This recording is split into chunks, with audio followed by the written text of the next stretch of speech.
Señor me ha dado. Y tiene como título: Defiende tu fe. Defiende tu fe. Y vamos a mirar primera de Timoteo, capítulo 6, versículo 12.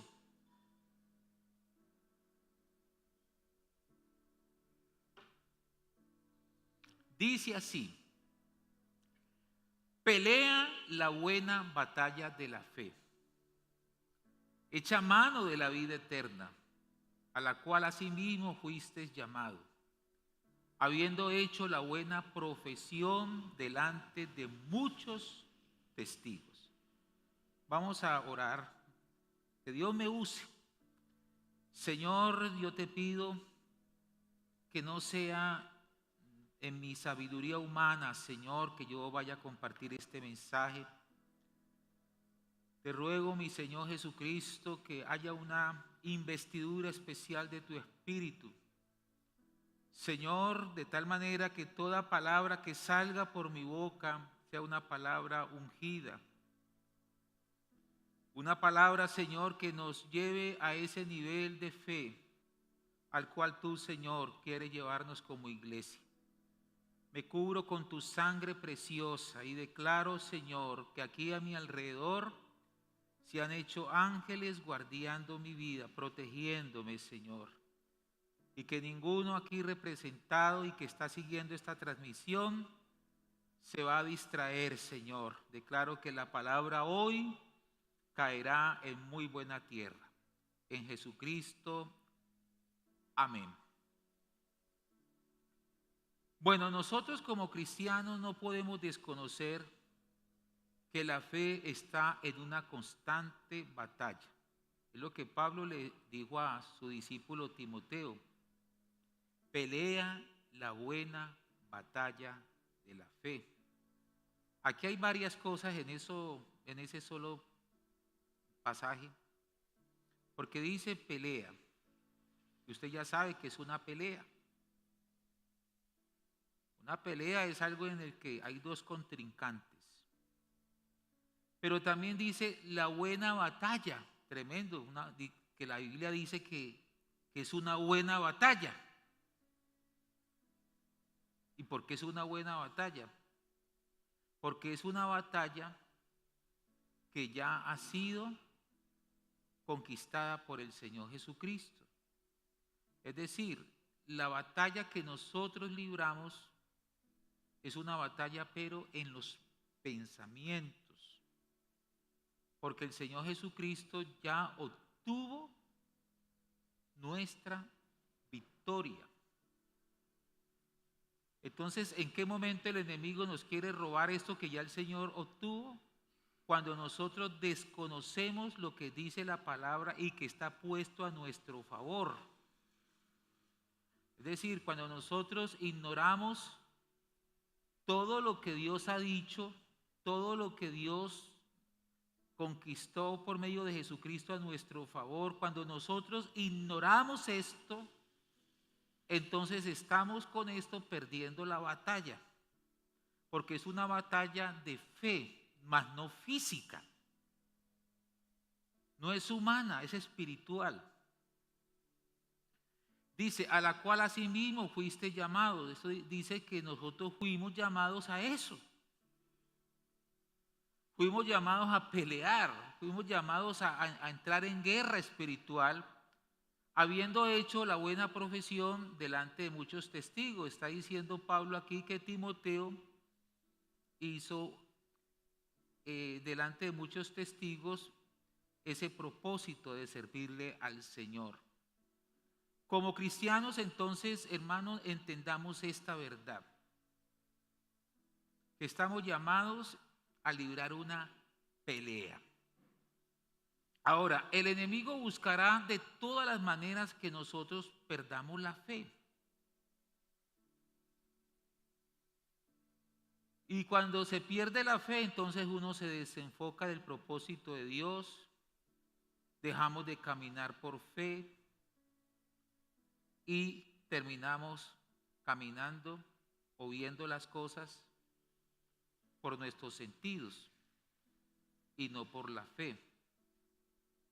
Y el llamado que Pablo le hace a Timoteo es que huya,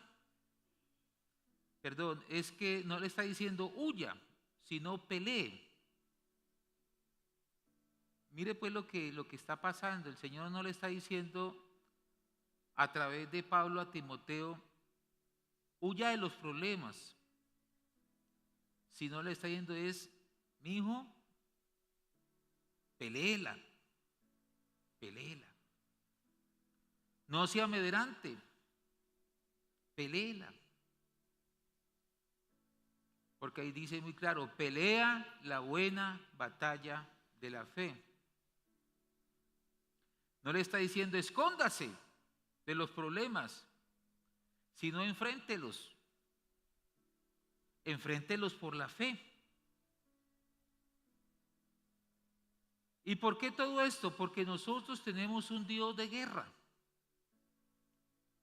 Éxodo capítulo 15, versículo 3 dice, Jehová es varón de guerra, Jehová es su nombre. O sea que nosotros tenemos un Dios que nos impulsa a la guerra. Dios no quiere una iglesia amedrentada, tímida, medrosa, una iglesia asustada, una iglesia desconfiada, una iglesia pasiva. No, Dios nos llama a ser una iglesia agresiva, una iglesia de fe. Porque es que el enemigo lo único que busca en nosotros atrapar es la fe, la confianza en Dios. Por ejemplo, cuando se presentan problemas a nivel personal o a nivel del hogar, de la familia o en la iglesia, en vez de nosotros llenarnos de cobardía y desesperarnos y entrar en angustia, y algunos hasta entran en depresión y no se vuelven a congregar, se desaniman, hasta dejan los ministerios. Al contrario, lo que tenemos que hacer es retarnos y decir, bueno, es que el Señor a mí me está llamando es a pelear, porque es que ya estamos grandecitos. Yo creo que usted y yo ya hemos caminado lo suficiente en el Señor como para que ya entremos en guerra. Usted no es un bebé espiritual, usted no es un niño recién nacido. Usted es una persona que ya a este tiempo está comiendo alimento sólido. Por lo tanto, el llamado que el Señor nos está haciendo a través de su palabra es: levántese y pelee. Porque el enemigo se ha levantado en contra de nuestra fe. Muchos de los problemas que nos vienen, hermano, es el enemigo buscando que pierdas la fe, que pierdas tu dependencia de Dios, que te desenfoques, que te desanimes, que no vuelvas a la iglesia, que no vuelvas a leer la Biblia, que no vuelvas a orar, porque cuando logró eso, entonces te capturó, sencillamente, te capturó el enemigo, te apartó de la fe.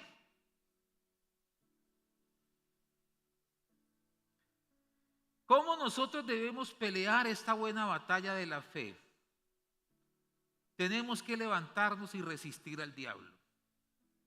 La Biblia dice en Santiago capítulo 4, versículo 7, someteos pues a Dios, resistid al diablo y huirá de vosotros. Aquí dice que debemos tomar nuestros pensamientos y someterlos a Dios.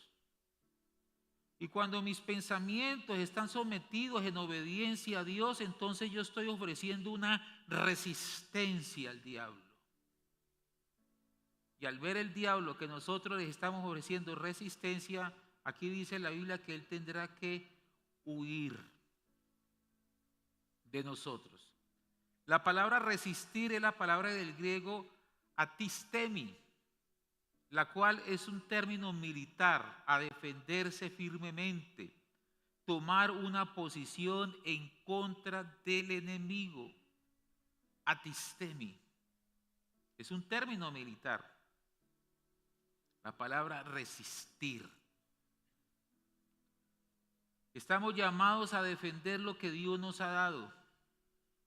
No podemos perder lo que Dios ha hecho en nuestras vidas, en la iglesia, en la familia. No podemos perder, hermano, el lugar o la posición que Dios nos ha dado. La vida cristiana no es para vivirla con simpleza, ni de una manera quejambrosa. La vida cristiana es una vida de fe, pero es una vida de fe en acción. Hay que estar peleando. La Biblia dice muy claro, dice, y habiendo acabado todo, estar firmes, diciendo con esto, cuando acabe usted esa batalla, prepáresela para la siguiente. No podemos entrar en tregua. Es una constante batalla espiritual. Entonces, hermano, cuando no es que se levanta el esposo, entonces se levantan los hijos. Cuando no son los hijos, entonces se enfermó el niño. Y si no es que se enferma el niño, entonces fue que la persona se quedó sin empleo. Y si se quedó sin empleo o cuando consiguió empleo, entonces si vino otra situación por allá todavía más complicada, donde el enemigo con todo quiere que usted se aparte de la fe, que usted diga, ya tanto problema, mire, y yo tanto que creo en Dios y Dios no me escucha y Dios no escucha mis oraciones y yo que hasta en la iglesia sirvo y hasta yo doy los diezmos y mire esa situación tan dura económica. Todo eso le ha sobrevenido porque, hermano, usted no ha entendido todavía que está en un campo de guerra. Y la única manera de poder triunfar en este campo de guerra es no perdiendo la fe. Digan conmigo, yo no puedo perder la fe. Pero dígalo fuerte, que se escuche. Estoy hablando con militares o no. Acuérdese de lo que le dije al principio. Así no se habla en el ejército. Digan conmigo, yo no puedo perder la fe. Eso se escucha mejor. No la puede perder. Yo cuando presté servicio militar, hermano, algo que no puede perder el soldado es el fusil.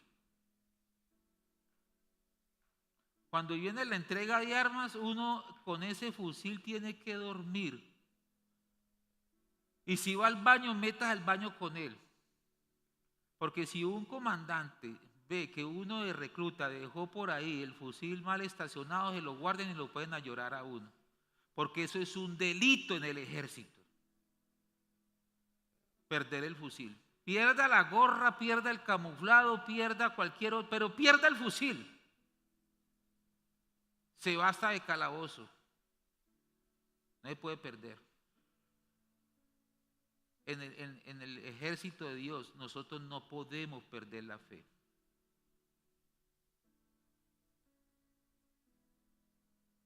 Vamos a mirar un ejemplo de un valiente que David tuvo. Me llamó la atención este hombre. Se llamó Sama. Segunda de Samuel capítulo 23 versículo 11 y 12. Después de este fue Sama, hijo de Age, Ararita. Los filisteos se habían reunido en Leí, donde había un pequeño terreno lleno de lentejas, y el pueblo había huido delante de los filisteos. Él entonces se paró en medio de aquel terreno y lo defendió y mató a los filisteos, y Jehová dio una gran victoria. ¿Cómo se llamó ese valiente? Sama. Dice que los filisteos se habían reunido en Leí, donde había un pequeño terreno lleno de lentejas, y el pueblo había huido delante de los filisteos. O sea que el único que enfrentó a esos filisteos, ¿quién fue? De todos los israelitas, ¿quién fue el único valiente que enfrentó a esos filisteos? Sama. Pensemos por un momento, ¿qué podía representar para las familias de Israel ese pequeño terreno lleno de lentejas? ¿Qué podía representar ese pequeño terreno lleno de lentejas? Su provisión, el alimento para las familias. Pero ¿qué habían hecho los otros compañeros de Sama? Se habían ido. temiéndole al enemigo. Pero Sama dijo, no es posible que el enemigo me quiera robar lo que Dios nos ha dado. Y lo defendió a capa y espada. Yo me lo imagino a Adán contra todo ese bloque filisteo. Pero mire que fue allí donde Dios lo ayudó. Por eso es que el Señor dice que de Él no hemos recibido espíritu de cobardía,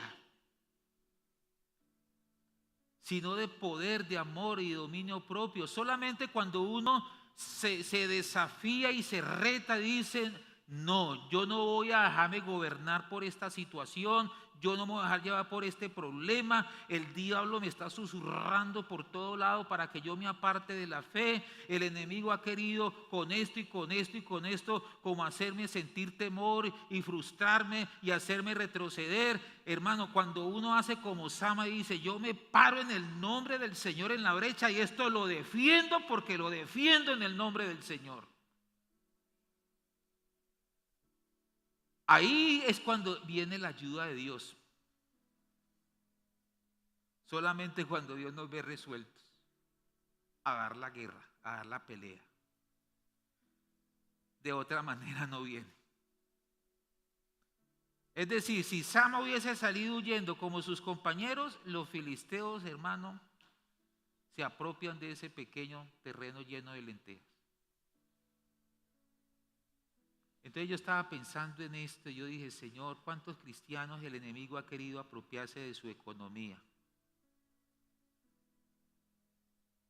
Y no están haciendo nada, no oran, no, simplemente se quejan, se lamentan, qué situación tan dura, mire esto, no alcanza, pero no hacen nada, no hay oración, no hay una representación espiritual de nada. O tienen problemas en el hogar, esos problemas bien delicados que se está hablando hasta de divorcio y no se hace nada de oración, nada, no hay búsqueda de Dios, no hay defensa. O cuando se presentan los problemas tan delicados en la iglesia, algunos lo que hacen es simplemente a murmurar y a decir y a comentar cosas que no deben de comentar, en vez de tomar una actitud de guerra y decir esto es obra del diablo, esto aquí vamos a orar, porque la iglesia sigue, avanza en el nombre del Señor, no nos vamos a detener, se necesita de gente así, aguerrida, que defienda el territorio. ¿Cuántos dicen amén? Hay que defender la familia también. Hay que defender la relación de pareja, hay que defender la iglesia, hay que defender lo que el Señor nos ha entregado, porque ese pequeño terreno lleno de lentejas representa la provisión de Dios. Entonces yo tengo que estar resuelto así como Sama y decir, yo soy un valiente, yo tengo fe, yo tengo un Dios que me ayuda, y entonces me voy a parar en la autoridad del nombre del Señor y voy a hacer respetar lo que Dios me ha dado por su misericordia. Y dice, y mató a los filisteos y Jehová le dio la victoria. ¿Quién le dio la victoria a Sama?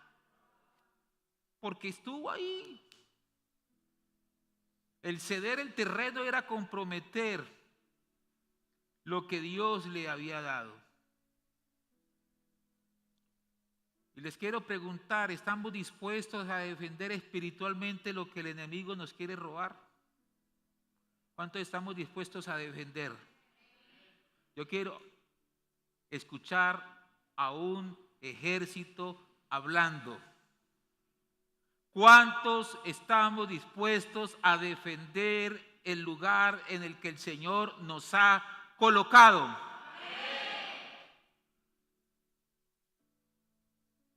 Guerra.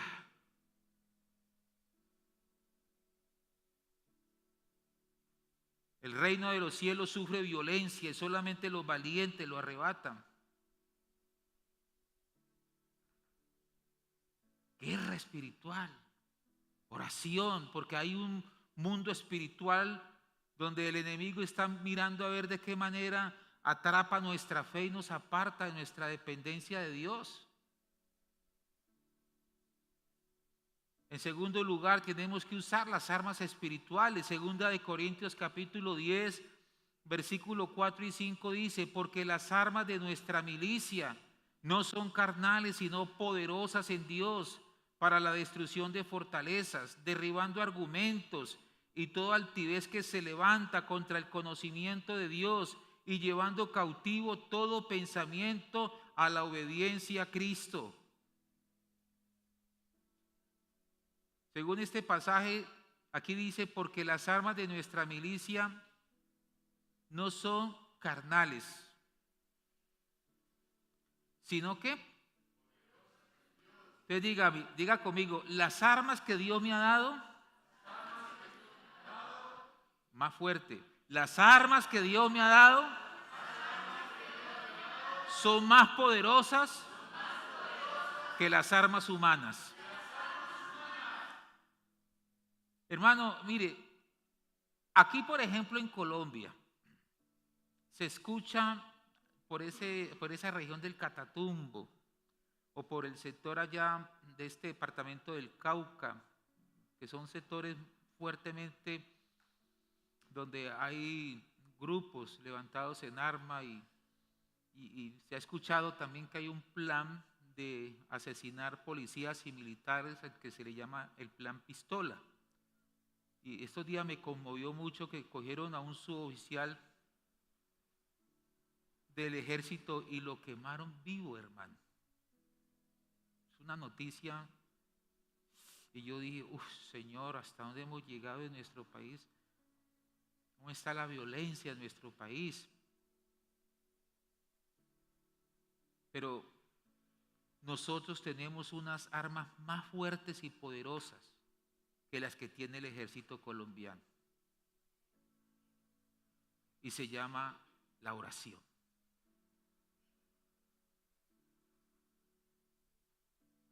¿Lo creen? En El Salvador es algo sobrenatural lo que sucedió. Cómo estos grupos de pandillas que habían en El Salvador, porque El Salvador era el país, y siendo tan pequeño, donde había más violencia, más peligroso del mundo.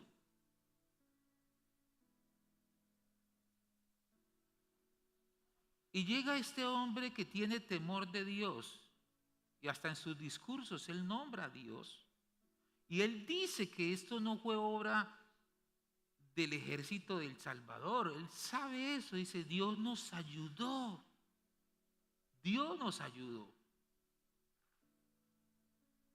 Y yo a veces me pongo a ver muchos videos con respecto a estas pandillas, los Mara Salvatrucha. Hay uno que se llama el Barrio 18, calle 18 creo que es, o Barrio 18, y como 3 o 4 pandillas que eran fuertísimas. Prácticamente en El Salvador se hacía lo que ellos dijeran.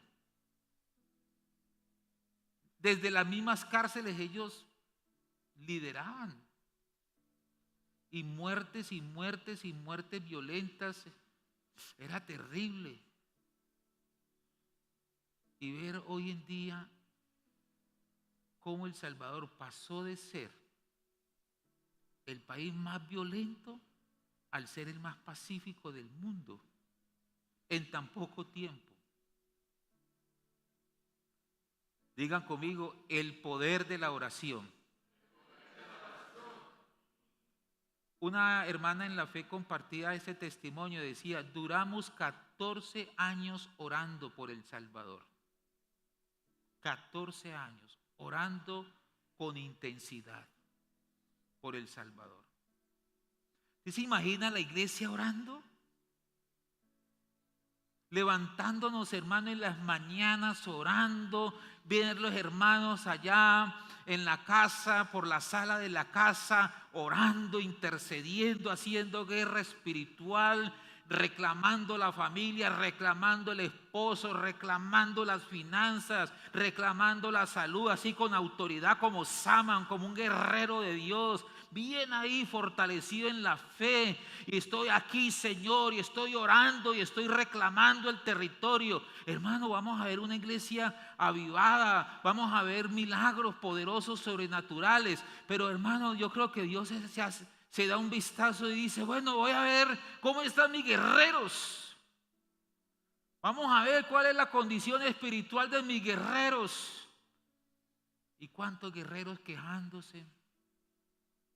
Que no se levantan a orar, que ni siquiera se congregan, que no sirven a Dios, que están llenos de pereza. Claro, de todo eso se aprovecha el enemigo, porque es una iglesia que no ha entendido de que está enmarcada en un campo de guerra espiritual. Y el Señor con deseos de ayudarnos, porque el Señor dice: bueno, es que yo quiero verlos activados, yo los quiero ver orando, yo los quiero ver ayunando, yo los quiero ver clamándome a mí, yo quiero ver esa iglesia unida que está en intercesión, porque cuando yo los vea así, entonces es cuando yo me voy a levantar a ayudar a mi pueblo. Pero repito, si no tomamos una acción de fe, de levantarnos en contra de todo enemigo que se ha levantado en contra de nosotros, hermano, no va a pasar nada. Nos vamos a quedar solamente como con muchos deseos, pero no vamos a ver los resultados.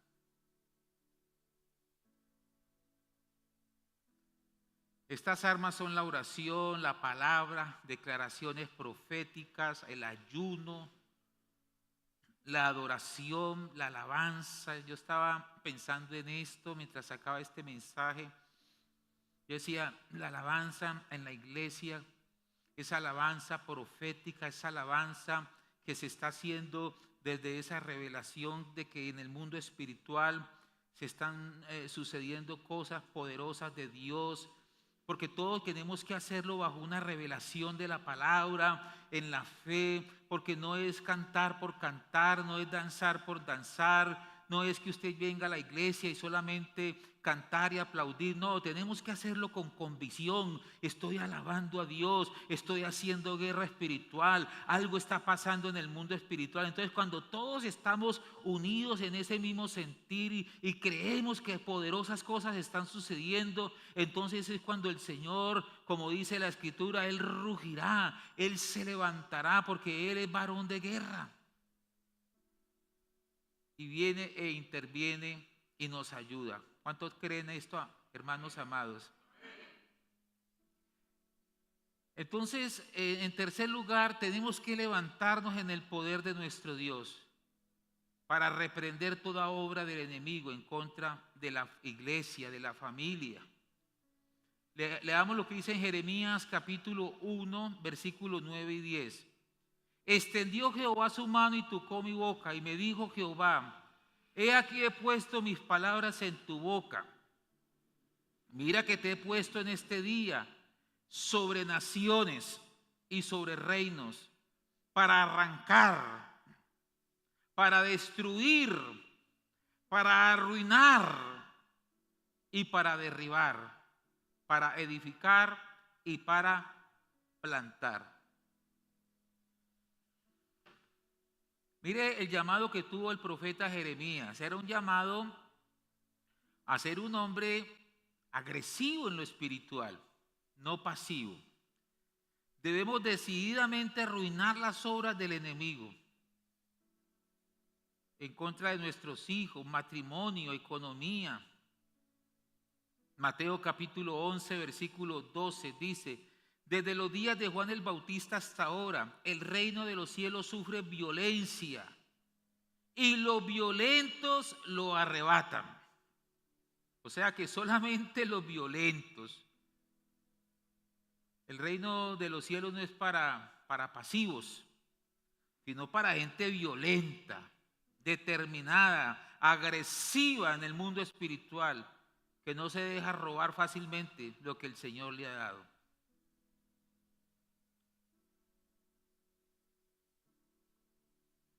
Dice en Primera de Juan, capítulo 4, versículo 4, hijitos, vosotros sois de Dios y lo habéis vencido, porque mayor es el que está en vosotros que el que está en el mundo. A ver, le pregunto aquí a los militares del reino de Dios, ¿quién es mayor? ¿El que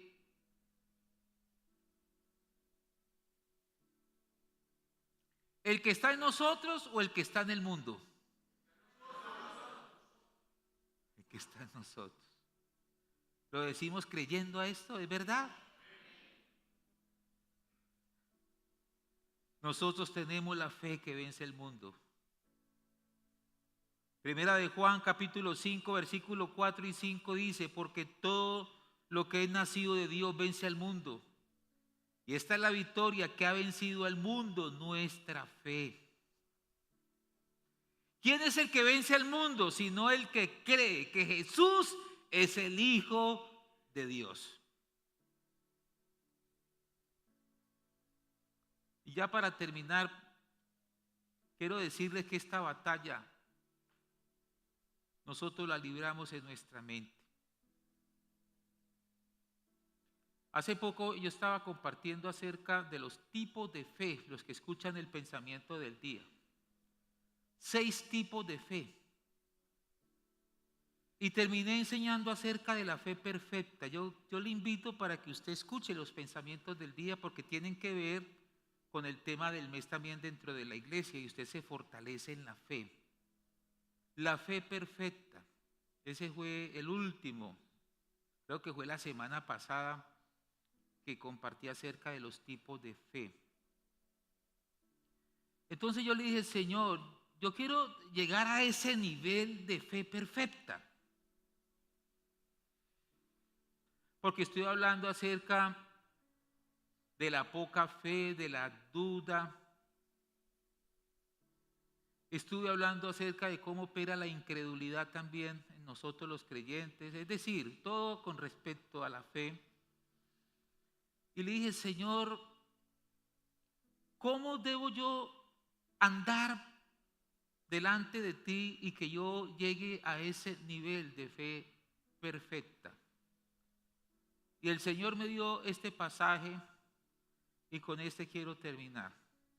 Filipenses capítulo 4, versículo 8, dice así: por lo demás, hermanos, todo lo que es verdadero, todo lo honesto, todo lo justo, todo lo puro, todo lo amable, todo lo que es de buen nombre, si hay virtud alguna, si hay algo digno de alabanza, en esto pensad. El Señor me dijo, Carlos, para que andes en fe perfecta, debes tener una mente que esté permanentemente controlada por la palabra de Dios.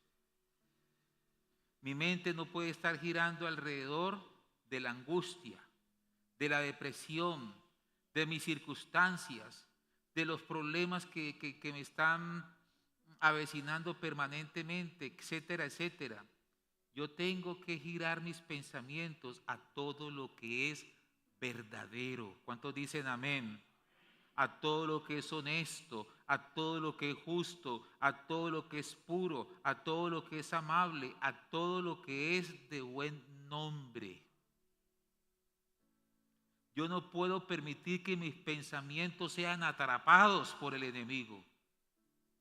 Yo tengo que mantener una fe segura, cierta, confiada en el Señor Jesucristo.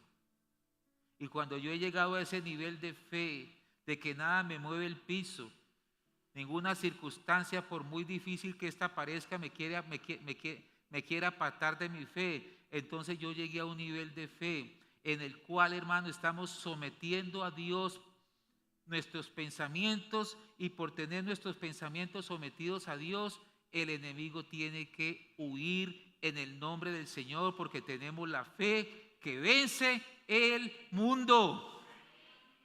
Amén. Entonces yo no sé cómo haya venido usted esta noche a esta reunión. Vino afligido, vino preocupado, vino con ansiedad, vino usted que no sabe qué hacer con esa situación en su hogar, en su familia, en la economía, no sé, yo no sé en qué situación está usted en este momento. Pues yo vengo por esta palabra a decirle: no pierda su fe. Recuerde lo que Pablo escribió a Timoteo: pelea la buena batalla de la fe. No la pierda, defiéndala. Defienda su fe y defiéndala desde la palabra de Dios, desde todo lo que el Señor nos ha dicho. Amén. Entonces yo voy a pedirle, por favor, a los miembros del ejército Iglesia Vida Abundante que han venido esta noche a esta reunión, que se pongan de pie.